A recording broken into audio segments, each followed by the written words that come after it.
A graça e a paz do Senhor Jesus, meus queridos irmãos.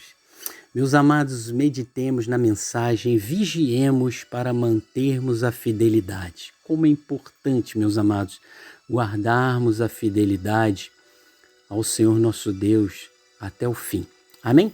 Vamos ler as nossas Bíblias. Peço aos amados que possam abrir as Sagradas Escrituras em 2 Crônicas, capítulo 24, a partir do versículo 1, que diz assim: Tinha Joás 7 anos de idade quando começou a reinar, e 40 anos reinou em Jerusalém.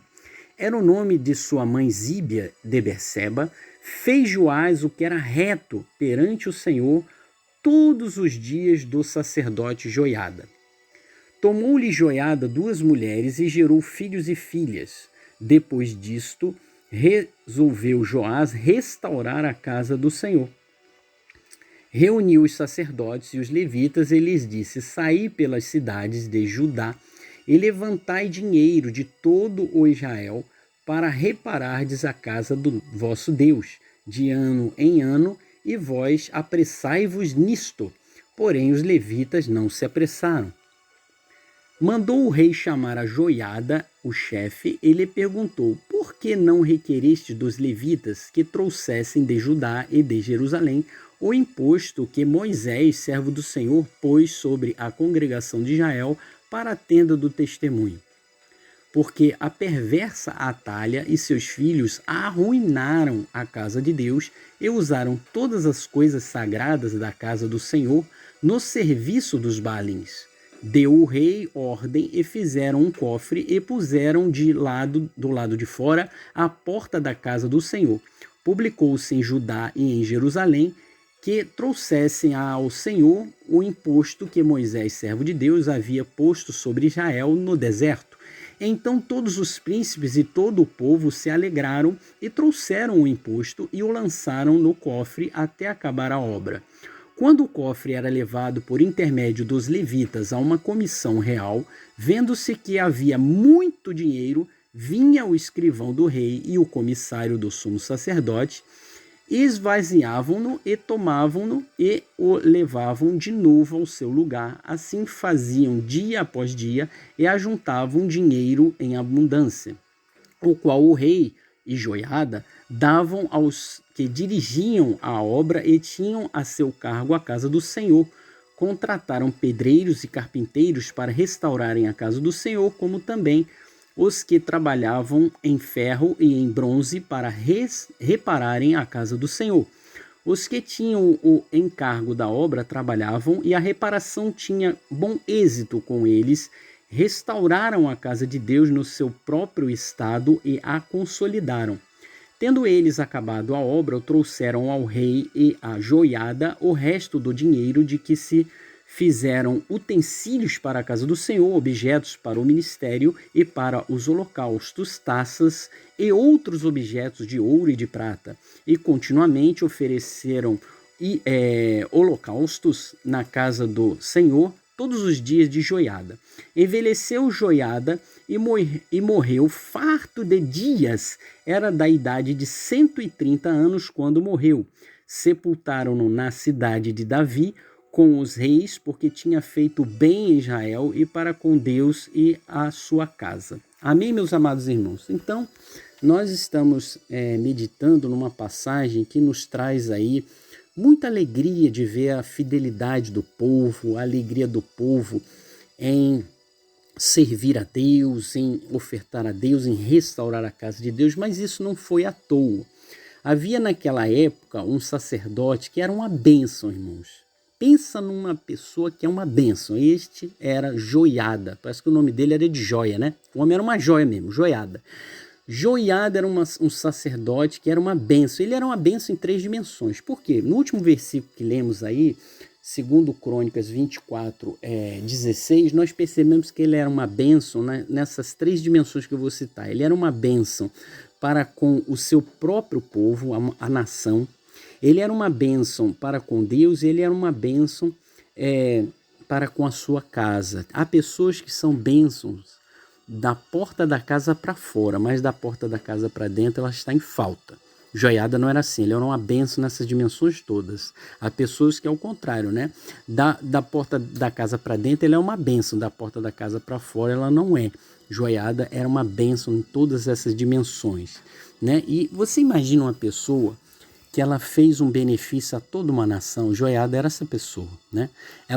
Joiada, nós podemos ler em 2 de Reis 11:17, diz assim: Joiada fez aliança entre o Senhor e o rei e o povo, para serem eles o povo do Senhor, como também entre o rei e o povo. Joiada, ele conseguiu que o rei de Jerusalém fizesse uma aliança com Deus, né? E também que o povo de Israel, de Judá, fizesse uma aliança com Deus, né? E assim ficou essa aliança toda fechada, porque não somente o rei tinha uma aliança com o Senhor nosso Deus, como o povo tinha uma aliança com o Senhor nosso Deus, mas Joiada conseguiu algo ainda tão grande quanto, que ele conseguiu fazer com que o povo tivesse uma aliança com o rei, que às vezes existe ali uma rixa entre o povo e o rei, né? Uma rivalidade, mas ali não era o caso, ele conseguiu que essa aliança fosse completamente fechada. E com isso eles começaram a fazer o que era reto aos olhos do Senhor, né? A começar pela aliança com o próprio Senhor nosso Deus. Eles começaram a restaurar a casa do Senhor, voluntariamente dar, como lemos aí, as ofertas, né? O imposto que o Moisés havia estabelecido no deserto, eles novamente estavam trazendo para a casa de Deus, e a casa de Deus foi restaurada, foi tirado lá de dentro tudo aquilo que era profano, do tempo em que os seus antecessores, lá como lemos aí, que Atalha e seus filhos, né, no versículo 7, elas arruinaram a casa de Deus, fazendo culto aos Baalins, né, e não somente colocaram coisas profanas lá dentro, eles usavam os utensílios da casa do Senhor para cultuar os demônios, né, porque esses Baalins são deuses estranhos e por trás desses ídolos estão demônios, e eles fizeram todas essas coisas e a casa de Deus estava destruída, arruinada. Não somente em termos espirituais, mas até fisicamente ela estava destruída. E eles restauraram a casa do Senhor, né? E isso foi agradável ao nosso Deus. Porém, havia uma coisa que Joás poderia ter feito, ele não fez, ele não retirou o culto que ainda existia nos altos, coisas estranhas que o povo ainda fazia nos altos, culto a deuses estranhos. Infelizmente, como diz a Bíblia Sagrada, ele fez reto o que era, ele propriamente, né, fez reto o que era, diante de Deus ele fez o que era reto, mas ele como rei poderia ter tomado uma providência, e isso foi laço para com ele mesmo e o povo lá na frente, né? Então 40 anos reinou Joás em Jerusalém. Ele purificou a casa do Senhor, mas ele não retirou esses altos, deveria ter feito. E isso nos traz a percepção que quando a pessoa ela faz uma aliança com Deus e ela está ali praticando a vontade de Deus que está na sua palavra, Deus o abençoa, o prospera. E assim foi Joás e todo o povo prosperaram, estava uma bênção. Tanto que o exército de Joás era um exército poderosíssimo, quantidade inclusive, né? Tudo ele estava prosperando.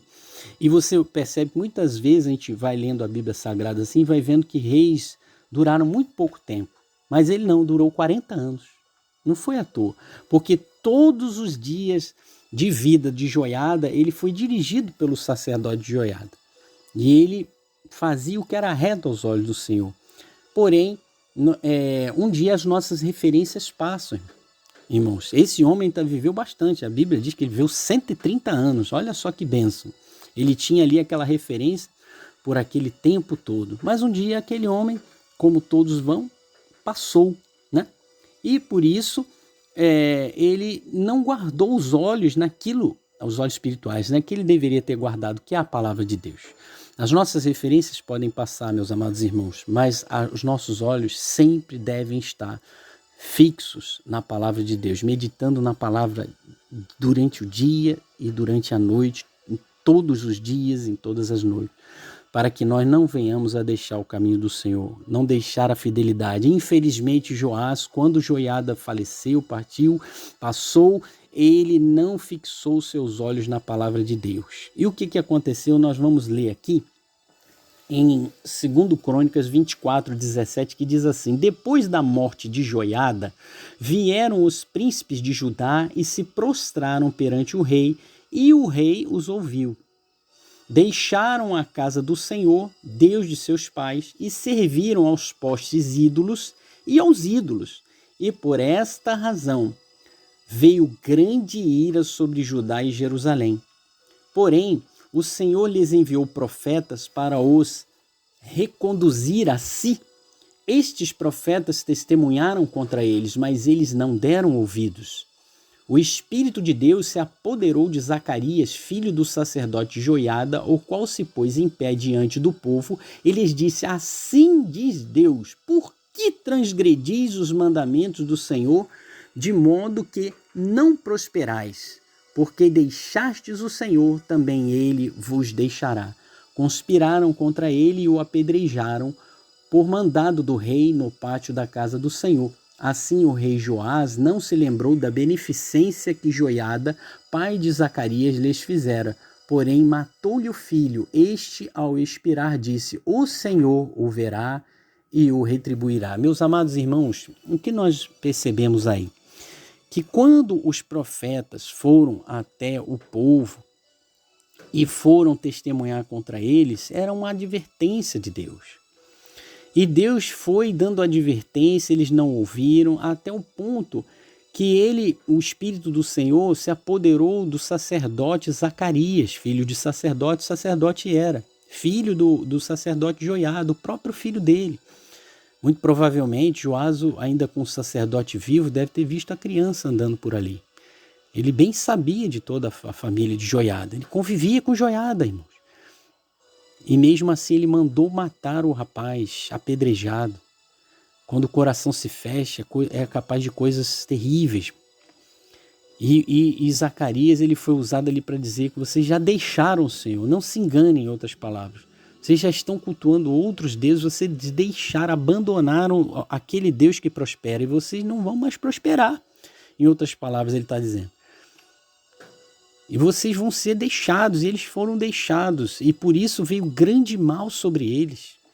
Nós vamos ler, e olha que isso aí não passou despercebido, como Zacarias disse ali, tomado pelo Espírito do Senhor, né? O Senhor verá, Jesus o Senhor, ele viu, e sim, viu?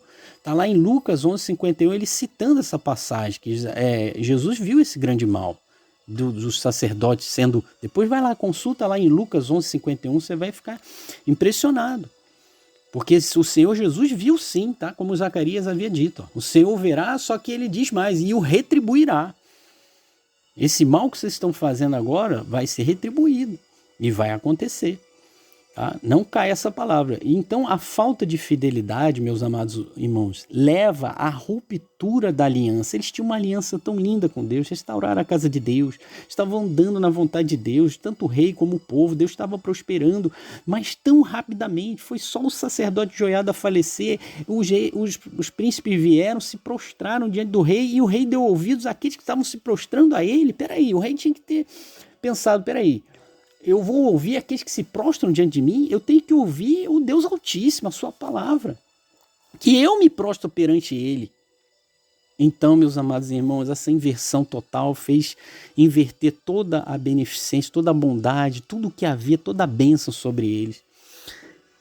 E grande mal aconteceu. O sacerdote Zacarias foi apedrejado por mandado do rei, o filhinho do querido sacerdote Joiada. O sacerdote queria dar continuidade ao trabalho, mas ele não ouviu.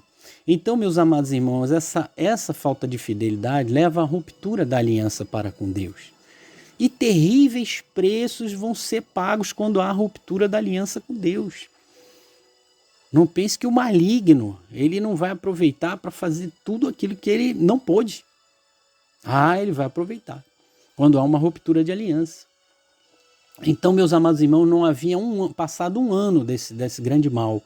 e já veio o mal sobre o povo. Olha o que está escrito em 2 Crônicas 23. Antes de se findar um ano, subiu contra Joás o exército dos sírios, e vindo a Judá e a Jerusalém, destruíram dentre o povo a todos os seus príncipes. Lembra dos príncipes que se prostraram aí diante do rei? Olha aí o que aconteceu. Então, vamos continuar na palavra aqui. Eu só fiz um intervalo aqui para a gente colocar uma coisa. Então, mas não acrescentando na palavra, é só um comentário. Tá? A palavra diz, então, e destruíram dentre o povo a todos os seus príncipes, cujo despojo remeteram ao rei de Damasco. Ainda que o exército dos sírios viera com poucos homens, contudo, o Senhor lhes permitiu vencer um exército muito numeroso dos judeus, porque estes deixaram o Senhor, Deus de seus pais. Assim executaram os sírios o juízo de Deus contra Joás. Era contra Joás que estava a coisa. O laço estava se fechando, porque Joás deixou a aliança e deu lugar àquele que não deve ter lugar, ao homicida, ao matador de homens, Satanás. E aí estava vindo sobre ele todo o mal, e o povo pagando já por este mal. Então, meus amados irmãos, nós precisamos entender que se você prestar atenção e voltar lá em 2 Reis, capítulo 11, você vai perceber, aqui não está nessa parte de 2 Crônica, né? Mas lá tem, que Joás ele não parou por aí não. Quando ele estava ali cercado por aquele exército, e eram poucos diante do exército numeroso que ele tinha, você vê como Deus havia prosperado, mas a bênção de Deus já não estava sobre ele. Isso, e por causa disso, aquele exército numeroso dele perdeu por um exército menor. E ele, amedrontado, pegou as coisas consagradas, isso está lá em 2 Reis, capítulo 12, pegou as coisas consagradas dos seus antepassados, tá? O ouro da casa do Senhor e da casa real, e mandou entregar ao rei da Síria. Para quê? Para que o rei da Síria se retirasse dele. E aconteceu? Aconteceu.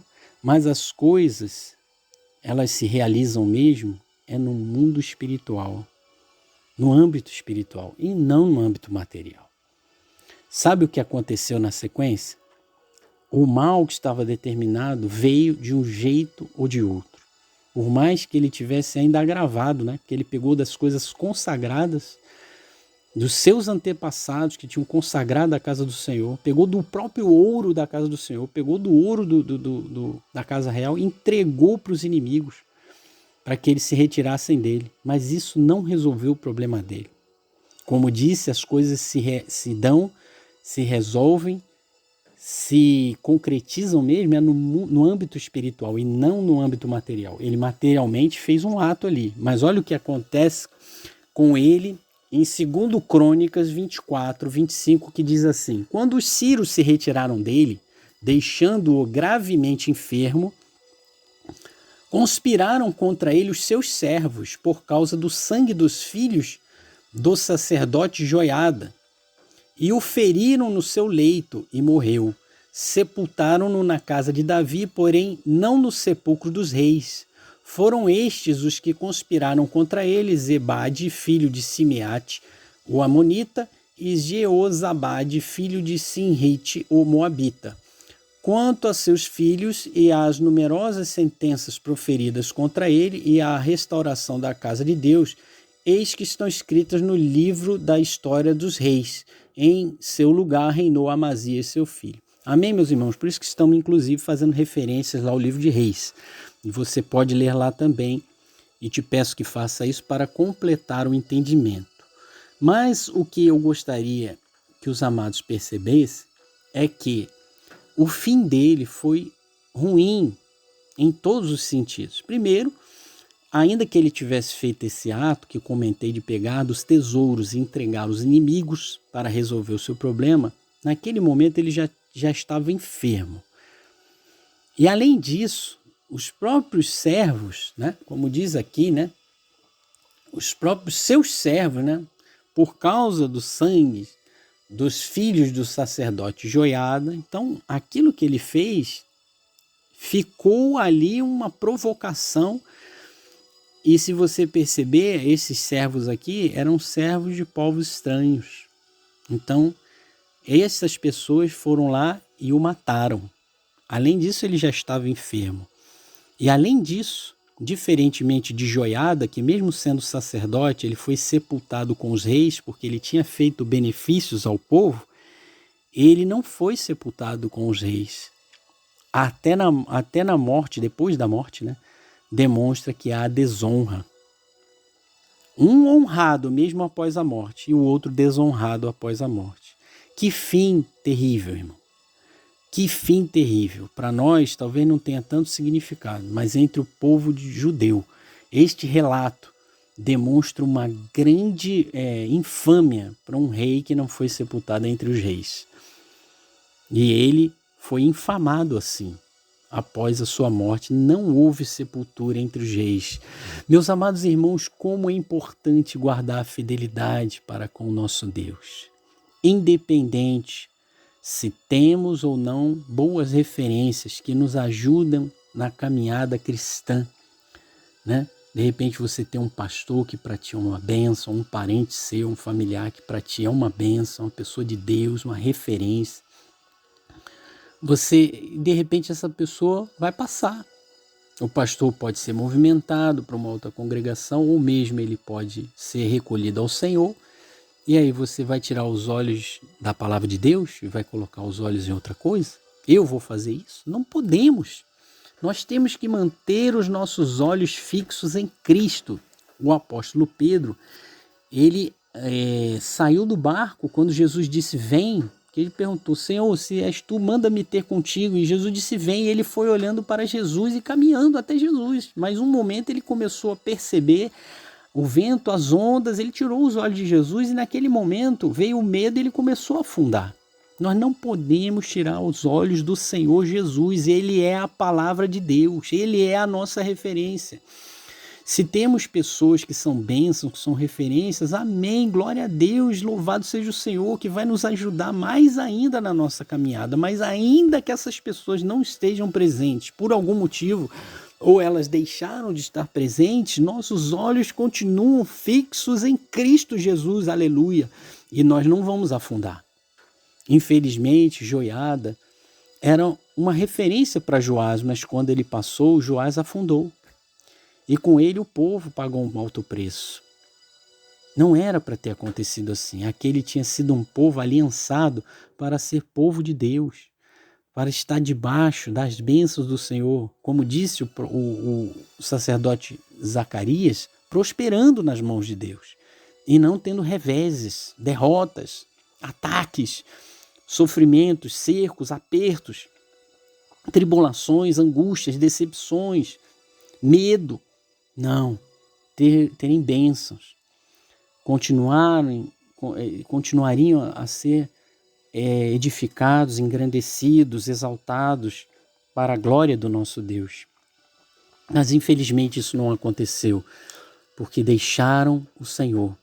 Quando eles deixaram de fazer a vontade de Deus, eles deixaram o Senhor. Quando eles começaram a colocar o coração em outros deuses, eles deixaram o Senhor. Não há meio termo, amados. Não existe meio caminho para com Deus. É o caminho. E nós temos que estar no caminho, que é Jesus. Jesus, o Senhor, ele disse, eu sou o caminho e a verdade e a vida. Ninguém vem ao Pai senão por mim. A gente tem que estar nesse caminho até o fim. Lá no final, encontraremos o Pai. Mas meio caminho andado não adianta, eles andaram ali uma meia caminhada, irmãos. Foi muito lindo enquanto andaram no caminho, mas pararam, saíram do caminho, deixaram a fidelidade, perderam a aliança que tinham com Deus, perderam as bênçãos de Deus e preços caríssimos foram pagos. Nós não podemos fazer assim. Amém, meus amados irmãos? Vamos orar então, pedir a Deus para que Deus nos ajude na caminhada? Oremos então. Diga assim, Senhor meu Deus e meu Pai, eu quero andar fielmente com o Senhor até o fim. Me ajude com o Espírito Santo. Eu aceito a Jesus como meu Senhor Isto quer dizer, meu Pai, que eu deixo Ele dirigir a minha vida por todos os dias da minha vida, para sempre. Amém. E eu te peço a ajuda do Espírito Santo para que jamais o Senhor Jesus deixe de me dirigir. Livra-me, Pai, dos meus olhares para o mundo. Livra-me, Pai, dos meus olhares para más referências, influências. Livra-me, meu Pai, das concupiscências da carne. Livra-me, meu Deus e meu Pai, dos desejos de outras coisas que há deste mundo.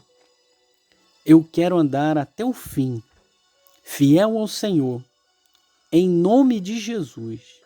Amém. Amém, meus amados irmãos. Glória a Deus, que nós andemos fielmente a Deus. Deus se agrada da fidelidade. Depois leia em Jeremias capítulo 35, onde a palavra de Deus fala de um povo que talvez não tenha nem, vamos dizer assim, muitas lembranças. Você talvez não tenha nem ouvido falar desse povo, né? Mas eles eram fiéis, eles foram mencionados pelo Senhor nosso Deus, são os recabitas. Leia lá como Deus se agrada, está em Jeremias capítulo 35. Um pequeno ato dos recabitas foi considerado a ponto de Deus mandar escrever nas Sagradas Escrituras aquele ato dos recabitas. Por quê? Porque eles eram um povo fiel. E seja o que for que Deus mande você guardar, guarde, porque assim Ele vai te considerar fiel. E sendo fiel, você tem parte com Ele. Amém? Meus amados irmãos, esta foi mais uma mensagem do portal www.evangelon.org www.evangelon.org. Que Deus te abençoe e te guarde muitíssimo, te livre de todo mal, seja contigo para te ajudar, te abençoar e te fazer entender que nele temos todas as coisas, em nome de Jesus. Glória a Deus. Amém.